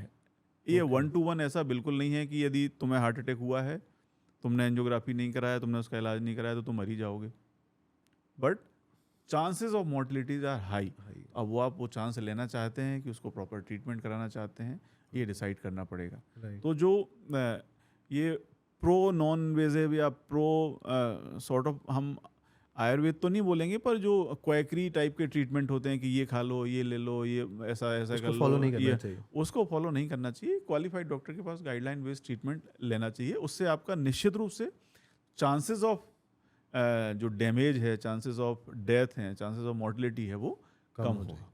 एक और क्वेश्चन था सर मेरे जो माइंड में आ रहा था कि लोगों को बहुत मिसकंसेप्शन है ये बैड कोलेस्ट्रॉल और गुड कोलेस्ट्रॉल के बारे में, या उन्हें अभी तक एक डिफरेंस समझ नहीं आता। What is good cholesterol and bad cholesterol? Cholesterol जो है अपनी बॉडी में ही बनता है। हमारी जो भी हम लेते हैं डाइट, चाहे वेजिटेरियन हो, नॉन, कहीं ना कहीं हर मात्रा में फैट्स उसको रहता है। तो उसकी डेंसिटी के हिसाब से उसके जो मॉलिक्यूल्स होते हैं उसको डिफाइन किया है, डिफरेंशिएट किया है। उसमें 2-3 तरह के होते हैं। इसको LDL बोलते हैं, एक HDL होता है, एक ट्राइग्लिसराइड होता है, या VLDL होता है। तो LDL जो मॉलिक्यूल है वो हार्ट के लिए सबसे ज़्यादा नुकसानदायक होता है। HDL को हम गुड कोलेस्ट्रॉल बोलते हैं। और कहीं ना कहीं ट्राइग्लिसराइड और जो VLDL रहते हैं, ये भी हार्ट के लिए नुकसानदायक होते हैं। LDL कम करने के लिए पहले तो डाइटरी मॉडिफिकेशंस होते हैं, एक्सरसाइज होती है, सिमिलरली फॉर ट्राइग्लिसराइड। पर अभी तक जो मेडिसिन की प्रैक्टिस है उसमें HDL को बढ़ाने के लिए ऐसे कोई डेफिनेट मेडिकेशन नहीं है। बट फॉर दैट मैटर, जो आपने पूछा कि HDL को हम गुड कोलेस्ट्रॉल मानते हैं, और LDL और ट्राइग्लिसराइड को ये बैड कोलेस्ट्रॉल की श्रेणी में आते हैं। ओके। एंड सर, ये एक यंगस्टर्स में थोड़ा सा मिथ है कि क्या मास्टरबेशन से हमारे हार्ट हेल्थ का इम्पैक्ट होता है? एक्चुअली दिस इज़ ये जो है ये टोटली अनरिलेटेड फिनोमेना है। ये आपके हार्मोनल एक्टिविटी है, सेक्सुअल एक्टिविटी है। इसका हार्ट से कुछ लेना देना नहीं है। ऐसे बहुत सारे मिथ्स लोग पाल लेते हैं या सर्कुलेट होते हैं, बट इसका हार्ट हेल्थ से लेके कोई संबंध नहीं है। इसको it does not affect your heart negatively या badly. Okay, that's good sir. And sir, जैसे हार्ट ट्रीटमेंट बहुत से लोगों के हो जाते हैं, या हार्ट अटैक हो गया, ट्रीटमेंट करा लिया, बाईपास सर्जरी हो गई, या हमने स्टेंट लगा लिया बॉडी में, तो उसके बाद के कॉन्स क्या क्या हो जाते हैं? क्या क्या चीज़ें ऐसी हैं जो बेसिकली फॉलो करनी पड़ती हैं? बहुत सी चीज़ें हैं जहाँ पे हमें लगता है कि अब मेरे को टैबलेट्स पे ही रन करना पड़ेगा आगे, क्या एक आगे और रिस्क है हार्ट अटैक होने का? हम कहें कि हिंदुस्तान में खासकर हुँ। ये बड़ा लोगों को प्रॉब्लम है कि क्या सब जीवन भर दवाई खानी पड़ेगी। तो जब मेरे पेशेंट से पूछते हैं तो वो बोलते हैं भाई हम खाना भी तो जीवन भर खाते हैं, है ना? तो चूँकि हम ये माने कि हम लकी हैं कि हम उस एरा में हैं जब इस चीज़ का इलाज अवेलेबल है, ट्रीटमेंट अवेलेबल है। We should be happy. आज से यदि हम माने कि 50 साल पहले या 75 साल पहले ये मेडिसिन्स नहीं थे, हमारे पास ऑप्शन ही नहीं थे ट्रीटमेंट के। हाँ, निश्चित रूप से जिसको ये क्रोनिक डिसीज़ेज़ हैं, डायबिटीज़ हुआ, ब्लड प्रेशर हुआ, हार्ट की बीमारी हुआ, ये क्रोनिक डिसीज़ेज़ हैं। क्रोनिक डिसीज़ का मतलब लंबे समय तक चलने वाली बीमारी हैं और इनको मैं यदि बहुत स्पेसिफ़ाई करूँ तो ये लाइफ़ लॉन्ग वाली डिसीज़ हैं। ये आपके जीवन के साथ ही जाएँगी। ओके। तो जब लाइफ़ लॉन्ग डिसीज़ रहेगी तो लाइफ़ लॉन्ग दवा की भी ज़रूरत ज़रूरत। रहेगी। अब एक नेचुरल सी टेंडेंसी होती है, लोग दवा बंद करके देखते हैं, छोड़ के देखते हैं कि यार मेरे को बीपी था, अब तो दवा से ठीक आ गया, अब बंद करके देखते हैं। हुँ। या डायबिटीज़ थी, अब ठीक आ गई, बंद करके देखते हैं। लार्जर नंबर में ऐसा होता है कि दवा बंद करने से ये चीज़ें फिर से आपकी डायबिटीज़ भी बढ़ जाएगी, ब्लड प्रेशर भी बढ़ जाएगा। हाँ, किसी का बहुत माइल्ड ब्लड प्रेशर है, कोई स्ट्रेसर है, उसको कोई एक ट्रांजिएंट वजह है ब्लड प्रेशर बढ़ने की, ट्रांजिएंट दवा ले ली, वो चीज़ें रेक्टिफाई हो गई, तो हो सकता है उसका। तो उसको यदि हमको दवा को डी एस्केलेट भी करना है या बंद करना है तो उसको अपने मन से नहीं करना है, आपके फिजिशियन या आपके डॉक्टर की सलाह पे करना है, कितना कम करना है। ओके। जहाँ तक हार्ट के मेडिसिन का सवाल है, once a heart patient is always a heart patient. Okay. इसका मतलब ये कतई नहीं है कि आपका जो लाइफ स्टाइल है वो ख़राब होगी या आपकी जो नॉर्मल डेली रूटीन एक्टिविटीज़ हैं वो हैम्पर होंगी, ऐसा नहीं है। बट यदि एक बार हार्ट अटैक आया है किसी व्यक्ति को तो उसको दूसरे अन्य व्यक्ति से जिसको हार्ट की डिसीज़ नहीं है द्वारा प्रॉब्लम आने के चांसेस ज़्यादा हाँ। हमेशा रहेंगे। ओके। तो वो चांसेस कम करने के लिए हम लोग कुछ मेडिकेशन प्रिस्क्राइब करते हैं जिसमें यूजुअली ब्लड थिनर रहते हैं, जैसे एस्पिरिन हुआ या क्लोपिडोग्रेल हुआ, और कुछ कोलेस्ट्रॉल कम करने की दवा रहती है, वो यूजुअली जीवन भर लेना लेना चाहिए। चाहिए। यदि नहीं लेंगे फिर वही बात आ जाती है कि साहब हमने तो 5 साल पहले हुआ था हमको अटैक, अब हम कोई दवा नहीं ले रहे, हमको तो कोई प्रॉब्लम है नहीं। ओके। हो सकता है उसको कभी ना ही हो दोबारा problem, right. This is possible, right. But दोबारा प्रॉब्लम होने के चांसेस ज़्यादा हैं। तो अब ये आपका मतलब ऑब्वियसली इंडिविजुअल डिसीजन है कि आप किस चीज़ को प्रेफर करेंगे, आप दवा लेना प्रेफर करेंगे कि आप उस रिस्क को लेना प्रेफर करेंगे कि आपको चांसेस हैं। वो कोई 100% नहीं कह सकता श्योरिटी से कि आपको दोबारा हो ही जाएगा यदि आप दवा नहीं लेंगे तो। बट यदि हम लार्ज पॉपुलेशन में उसको देखें, स्टडीज़ ऐसे होती हैं, रिकमेंडेशन ऐसे बनती हैं कि हमने सपोज़ 1 लाख लोगों को दवा दी और 1 लाख लोगों को दवा नहीं दी, फिर उसको फॉलो किया 5 साल तक। तो उन 1 लाख लोगों में जिनमें दवा नहीं दी उनमें इंसिडेंस कितने हुए और जिनने दवा ली उनमें इंसिडेंस कितने हुए, फिर उसका सिग्निफिकेंस लेवल निकालते हैं ओके। कि वाकई ये दवा से एक सिग्निफिकेंट लेवल का प्रोटेक्शन है क्या, कि मियर चांस है। राइट। मान लो यदि 1% 2% का डिफरेंस है तो वो सिग्निफिकेंट नहीं है, तो वो एक सिग्निफिकेंस लेवल निकालते हैं by proper statistical methods, okay. And then guidelines are formed कि यस ये दवा लेने से आपको फ़ायदा होने वाला है यदि आप लेंगे तो। सो मतलब डॉक्टर रिकमेंडेशन है कि जो आफ्टर यदि हार्ट ट्रीटमेंट आपको कुछ दवाइयाँ कंटिन्यू करनी चाहिए जिससे कि आप आगे और अपने हार्ट की सिचुएशन को प्रिवेंट कर सकते हैं। हमारे बोल सकते हैं इंडिया में बहुत ड्रास्टिक एक सिनेरियो आया था कोविड, जी। एंड पोस्ट कोविड बहुत से लोगों में हार्ट हेल्थ के इश्यूज देखने को मिले हैं। सो उसका क्या लॉन्ग टर्म इफेक्ट रहा है हमारी बॉडी पे? सो कोविड इंडिया में नहीं, सारे ये तो पेंडेमिक था, ऑल ओवर वर्ल्ड हुआ है। इंडिया को भी बहुत हार्ड हिट इसने किया है। और कोविड में बेसिकली तो जो वायरस था उसने लंग्स को इन्वॉल्व किया है, it was a respiratory virus. But कहीं ना कहीं ये देखने में आया है कि इसकी वेस्कुलेचर के लिए इसकी एक एफिनिटी थी और वेस्कुलेचर को भी कहीं ना कहीं इसने अफेक्ट किया। वेस्कुलेचर से मेरा मतलब जो आर्टरीज रहती हैं, आपकी हार्ट की आर्टरी हुई, लंग्स की आर्टरीज हुई, आपकी ब्रेन की आर्टरीज हुई। तो यदि ब्रेन की आर्टरी इन्वॉल्व हुई तो आपको स्ट्रोक हो गया, आपकी हार्ट की आर्टरी इन्वॉल्व हुई तो आपको हार्ट अटैक हो गया, आपकी लंग्स की आर्टरी इन्वॉल्व हुई तो पल्मोनरी एम्बोलिज्म हो गया। ओके। तो बहुत सारी डेथ्स जो कोविड में हुई हैं वो इन वजहों से भी हुई हैं, अदर देन जो लंग्स का Lungs डैमेज के हुआ है अंदर। उसकी वजह से। ओके। अब ये कह पाना आज की डेट में मुश्किल है कि वो जो उस समय हुआ था, जिसको किसी को कोविड हुआ था, ऑलमोस्ट ऐसा कोई बचा नहीं जिसको नहीं हुआ हो। किसी को कम सीवियरिटी का हुआ, किसी को ज़्यादा सीवियरिटी का हुआ। राइट। तो उसका इफेक्ट अभी तक कैरी ऑन कर रहा है क्या, कि उसकी वजह से अभी भी हार्ट अटैक हो रहे हैं क्या, ये कह पाना अभी ऐसे कोई डेटा साइंटिफिकली अवेलेबल नहीं है। हो सकता है 5 year down the line, 10 year down the line कोई स्टडी हो जो ऐसे लोगों को स्टडी करे कि किसको किस लेवल का कोविड हुआ था और उसमें इंसिडेंसेस कैसे रहे, या जिनको कम सीवियरिटी का हुआ था उनमें इंसिडेंसेस कैसे रहे, जिसको ज़्यादा सीवियरिटी का हुआ था उनमें इंसिडेंस। तो this data is still awaited, but आज की डेट में हम ऐसा नहीं कह सकते हैं कि उस समय जब कोविड किसी को हुआ था तो आज भी वो उसका साइड इफेक्ट या उसका इल इफेक्ट वो कैरी फॉरवर्ड हो रहा है। उस समय जरूर हुए थे इंसिडेंसेस, उस समय इंसिडेंसेस हुए थे हार्ट अटैक तो के। मतलब जिनको कोविड हुआ है उनको हार्ट जो प्रॉब्लम्स हैं वो कोविड की वजह से नहीं है? हाँ, ऐसे कोई साइंटिफिक एविडेंस अभी नहीं है कि आज की डेट में यदि किसी को हार्ट प्रॉब्लम हो रही है तो उसका उस कोविड से कोई लेना देना है या उस समय की वैक्सीन से कोई लेना देना है। बहुत बेसिक सा क्वेश्चन था। आज के लाइफ में हम स्मार्ट वॉच बहुत यूज़ करते हैं जी। एंड लोगों का बहुत ही फॉलो करते हैं लोग कि हम उसमें ईसीजी चेक कर पाते हैं, हम हमारी हार्ट बीपी को चेक कर पाते हैं, ब्लड प्रेशर को। सो क्या वो ऑथेंटिकेट दिखाती है स्मार्ट वॉचेस या बेसिकली एक मार्केटिंग स्टैटिक है? कोई भी गैजेट है, जब उसके नए नए वर्जन आते हैं तो उसके जो मैन्युफैक्चरर हैं या जो कंपनीज़ हैं वो कोशिश करती हैं कि उसमें क्या नया प्रोवाइड कर सकते हैं, तो वो अच्छी बात है। बट जो हमारी स्मार्ट वॉचेस हैं वो सिर्फ जहाँ तक मुझे लगता है कि हार्ट रेट ही बता पाते हैं कि आपका धड़कन कितना चल रहा है, और एक सिंगल लीड ईसीजी जिसमें कि वो यदि उसको कोई प्रॉपरली इंटरप्रेट करे तो कि रिदम कैसा चल रहा है वो उससे डिटेक्ट किया जा सकता है। उससे हार्ट अटैक डिटेक्ट कर पाना as if now I don't think possible है।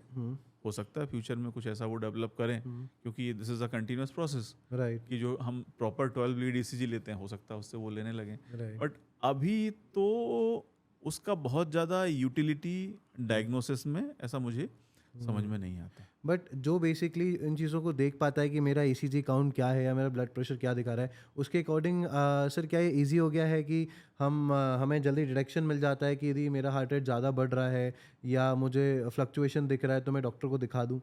Somewhere around it helping out. ये हेल्प से ज़्यादा लोगों को परेशान कर रहा है। रीज़न ये है कि हमारा हार्ट रेट जो है वो एक कंटिन्यूस प्रोसेस है, ये स्टैटिक नहीं रहता है।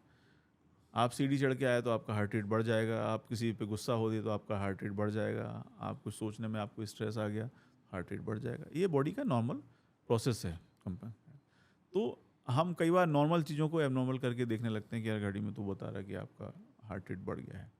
तो अनटिल अनलेस आपको कोई सिम्टम नहीं हो रहा है, कोई तकलीफ नहीं है, तो ये थोड़ा सा मेरे पास आते हैं ऐसे बच्चे आते हैं, लोग लेके आते हैं कि साहब वो घड़ी में धड़कन ज़्यादा आ रही थी इसलिए हम आपको दिखाने आए हैं, क्या करें? तो बोलते भैया घड़ी बदल दो। I mean if you don't have any symptoms, हाँ हम उसको एवेल्यूएट तो करते हैं। यदि कोई हमारे पास आया है सिम्टम लेके तो दैट इज़ माय रिस्पॉन्सिबिलिटी कि मैं उसको ये प्रूव करके बता सकूँ कोई आपको कोई दिक्कत नहीं है, तो हम आगे उसको एको करके देख लेते हैं, टीएमटी देख लेते हैं। जब सब कुछ नॉर्मल रहता है तो फिर वो पूछता है कि अब क्या करना है, तो बोलता घड़ी बदल दो। सो बिल्कुल सही बात आई मीन इट्स अभी बहुत ज़्यादा उसका योगदान ऐसा किसी डिसीज़ के डायग्नोसिस में नहीं है। हो सकता है फ्यूचर में आ जाए, क्योंकि टेक्नोलॉजीज एवर चेंजिंग, राइट। और नई नई चीज़ें उसमें आ रही हैं, राइट। और टेक्नोलॉजी हमको मेडिकल साइंस में भी बहुत हेल्प कर रही है। तो हम यदि ऐसा कुछ आ जाता है जिसको जैसे हमने बताया कि आपको सबसे पहले जाके ईसीजी कराना है, राइट, तो यदि घर पे ही आपको ईसीजी हो जाए, राइट, तो उसका डायग्नोसिस और जल्दी बन जाएगा। तो that will be helpful, right. But let's wait कि ऐसा कुछ आता है राइट फ्यूचर में। सर एक हम रैपिड फायर क्वेश्चंस करेंगे जिसमें आपको स्मॉलर टाइम में आपको आंसर करना है। ये हमारे ऑडियंस के लिए है कि उन्हें थोड़ी सी क्लैरिटी मिल पाए कि हमें अपने हार्ट की हेल्थ में क्या क्या ऐसे क्वेश्चंस हैं जिसकी क्लैरिटी उन्हें मिल पाए और क्या फॉलो करें। Sure. So let's start this. Sir पहले क्वेश्चन से शुरू करते हैं। ब्लड थिनर के साइड इफ़ेक्ट्स क्या हैं? ब्लड थिनर का काम ही ब्लड को पतला करना है, तो एक ब्लीडिंग का रिस्क निश्चित रूप से हर ब्लड थिनर के साथ रहता है। किसी के साथ कम, किसी के साथ ज़्यादा, बहुत मल्टीपल टाइप के लिए ब्लड थिनर्स हैं। तो बस यही एक साइड इफ़ेक्ट है उनका कि ओके ब्लीडिंग का रिस्क थोड़ा ज़्यादा होता है। ओके एक एस्प्रिन है जिससे कि थोड़ा सा गैस्ट्राइटिस है, एसिडिटी का रिस्क ज़्यादा होता ज़्यादा होता है। ओके सर अगर फैमिली हिस्ट्री में यदि आपके कोई फ्रीक्वेंटली हार्ट अटैक होता है या हुआ है पहले, तो हाउ फ्रीक्वेंटली हमें चेकअप कराने ज़रूरी है? इसमें दो चीज़ें हैं। एक तो कितनी उसको अर्ली एज से चेकअप कराना ज़रूरी है, और दूसरा एटलीस्ट ईयरली तो उसको अपना जो रूटीन चेकअप है, जो रिस्क फैक्टर्स हैं उनके लिए असेसमेंट कराना जरूरी है। ओके जिनकी फैमिली में प्रीवियस हिस्ट्री रही है, हर किसी को अपने हार्ट की हेल्थ चेकअप हर ईयर करा लेना चाहिए एटलीस्ट ईयरली, और उसको स्टार्ट भी जल्दी कर देना चाहिए। 30 से तो स्टार्ट कर ही देना चाहिए। ओके मतलब मुझे भी फॉलो करना स्टार्ट करना पड़ेगा। सर स्ट्रेस टेस्ट कराने से क्या पता चलता है? स्ट्रेस टेस्ट यूजुअली हम ट्रेडमिल स्ट्रेस टेस्ट करते हैं। एक डोविटामिन स्ट्रेस भी होता है, बट वो बहुत ज़्यादा प्रचलन में नहीं है, बहुत ज़्यादा फिजिबल नहीं होता है। तो स्ट्रेस टेस्ट से हम अपना हार्ट का रेट बढ़ाते हैं, ट्रेडमिल पे चलाते हैं, और हार्ट का रेट बढ़ा के उसका रिजर्व देखते हैं कि कहीं कोई ब्लॉकेजेस तो नहीं है। तो यूजुअली हम जो टारगेट रहता है, टारगेट हार्ट रेट उसको बोलते हैं, 220 माइनस पेशेंट का एज। सपोज किसी का 40 एज है, ओके तो हम 180 तक उसको यूजुअली ले जाते हैं, और 180 का 85% भी सफिशिएंट होता है। तो 180 का 85% हम लें तो नियर अबाउट 155 ऐसा कुछ आता है। यदि उतनी हार्ट रेट तक उसको कोई सिम्टम नहीं है, उसकी ईसीजी में चेंजेस नहीं है सिग्निफिकेंट, तो एक लार्जली हम ये बोल सकते हैं कि उसका हार्ट हेल्दी है। सर ये क्या म्यूज़िक एक्चुअल में हमें हेल्प करता है हमारी हार्ट हेल्थ को? Music, yes so any method which provide relaxation, whether it is music, whether it is cinema, whether it is sport, whether it is meditation, जो भी आपके बॉडी और माइंड को रिलैक्स करेगा, वो आपको निश्चित रूप से हार्ट की हेल्थ को इम्प्रूव करेगा। सर क्या माइग्रेन एक हमारा रिस्क इंक्रीज करता है हार्ट अटैक के लिए? माइग्रेन एज सच हार्ट की रिस्क को इंक्रीज नहीं करता है, बट माइग्रेन को हम बोलते हैं वेस्कुलर हेडेक। मतलब जब हार्ट ब्रेन की जो आर्टरीज में हैं उनका ऑटो रेगुलेशन या डायलिटेशन होता है, जिसकी वजह से माइग्रेन होता है। So basically it is a different disease other heart disease. Not related to. So there is no relevancy between migraine and heart disease. Yes. Okay, all right sir. Sir एक basic question था मेरे दिमाग में कि हमारे generally lifestyle में हम बहुत सारे कोशिश करते हैं कि प्रिवेंशन रहें, पर कुछ ना कुछ फूड हैबिट्स ऐसी हो जाती हैं कि हम खाते हैं, कभी बाहर शादी में गए या फूड ऑर्डर्स कर लिया, एंड हम इन चीज़ों में भूल जाते हैं कि हमारी हेल्थ के लिए कौन से ऐसे फूड्स हैं जो बहुत ज़्यादा हेल्पफुल करते हैं। बहुत ज़्यादा तला गला भी खा लेते हैं, जैसे हमारा अभी डिस्कशन हुआ, पर इन सब चीज़ों के कारण हम ये भूल जाते हैं कि हमारी हार्ट कहीं ना कहीं हेल्थ इम्पैक्ट कर रही है। एंड इसके अंदर जैसे कि आपने हमें सजेस्ट किया था कि आप ऑयल है जो एक ही बार फ्राई करके खाइए, तो उसके अलावा ऐसी कौन सी चीज़ें हैं जो ध्यान रखनी चाहिए हमें कि हमारी हार्ट का हम हेल्थ खुद ध्यान रख सकते हैं, या ऐसे कौन से टेस्ट हैं जो हमें टाइमली बेसिस पे करा लेंगे जिससे कि हम आगे की चीज़ों के लिए प्रिवेंट हो पाए? सो जैसे कि मैंने बोला कि जो हार्ट की डिसीज़ है, हार्ट अटैक है, ये एक मल्टी फैक्टोरियल डिसीज़ है। मतलब बहुत सारी चीज़ें में एट ए टाइम काम करती हैं। ओके तो हमारे हाथ में जितना है, जहाँ जहाँ हम उसको कम कर सकते हैं, जितना कम कर सकते हैं।